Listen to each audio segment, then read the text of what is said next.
এই যে বিপুল পার্সেন্টেজ দেখতে পাওয়া যাচ্ছে, ভোটদানের যে রেকর্ড হার, এইটা দেখে কি ফাইনালি আপনারা একটু নিশ্চিন্ত হচ্ছেন যে প্রতিষ্ঠান বিরোধী হওয়াটা এবারে বেশ শক্তিশালী ছিল? কিছুটা হলেও আন্দাজ করতে পেরেছিলেন শঙ্কুদেব? দেখুন, আপনি লক্ষ্য করে দেখবেন যে পার্সেন্টেজ অফ ভোট পড়েছে সেই পার্সেন্টেজ অফ ভোট স্পষ্ট করে দিচ্ছে যেটা প্রতিষ্ঠান বিরোধী হাওয়া, এবং মানুষ উদ্গ্রীব হয়ে আছে শুধু ভোট দেওয়ার জন্য।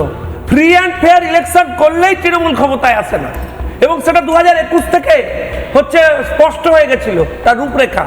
5 বছর লাগলো সেটাকে শুধু ইমপ্লিমেন্ট করতে। 4 তারিখের ফলাফল আমরা এখনই বলে দিচ্ছি। পরের ফেজের আগে আমাদের ফার্স্ট ফেজেই আমরা সরকার গঠনের পথে এগিয়ে গেছি। সেকেন্ড ফেজে শুধু নির্বাচন হওয়া, নিয়ম রক্ষার হিসেব নেওয়া, এইটুকু বাকি।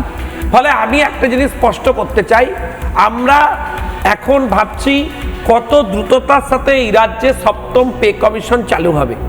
আমরা ভাবছি যে কত দ্রুততার সাথে মহিলাদেরকে 3000 টাকার করে ভাতা আমরা পৌঁছে দিতে পারবো, এবং 75 লক্ষ মহিলাকে লাখপতি দিদি বানাতে পারবো। আমরা চাইছি যে প্রতিবার কলকাতার মানুষকে শুনতে হবে না, আপনারা তো একটা গামলার মধ্যে থাকেন, আমি কি করব, জল হলেই তো জলের তলায় চলে যেতে হবে, এটা শুনতে হবে না।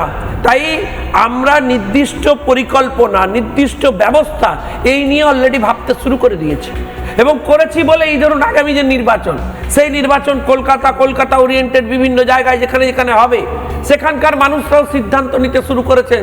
আজকে যেমন ঢেলে ভোট করেছেন পূর্ব মেদিনীপুর, পশ্চিম মেদিনীপুর, ঝাড়গ্রাম, বাঁকুড়া, পুরুলিয়া, এই মানুষেরা সিদ্ধান্ত নিয়েছেন, বলেছেন ভারতীয় জনতা পার্টিকেই চাই।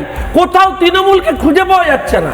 আমি দেখলাম যে বীরভূমের একটা জায়গায়, আরে ভাই বলছে এই ভিভিপ্যাট থেকে নাকি অন্য কোন হচ্ছে দলের না বেরিয়ে বিজেপির নাকি হচ্ছে কাগজ বেরোচ্ছে। ও তো ভিতরে গিয়ে টিপেছেই বিজেপির বোতাম, দিয়ে বার করেছে ওইটা, দিয়ে বলছে এইসব। এগুলো লোককে বলতে হচ্ছে কেন তৃণমূলকে? তৃণমূলকে এগুলো বলতে হচ্ছে কেন? কারণ আগে থেকে এক্সকিউজ তৈরি করছে, হেরে গেছে। হারার যে কান্না, তৃণমূল কংগ্রেসের ক্ষমতা থেকে চলে যাওয়ার যে কান্না, যে বেদনা, সেই বেদনা আজকেই বহিঃপ্রকাশ হয়ে গেছে। সেকেন্ড পেজ এখনো আসেনি, ফার্স্ট পেজেই এই অবস্থা। আজকে প্রথম দফাতেই তৃণমূল কংগ্রেসের দফা রফা হয়ে গেছে।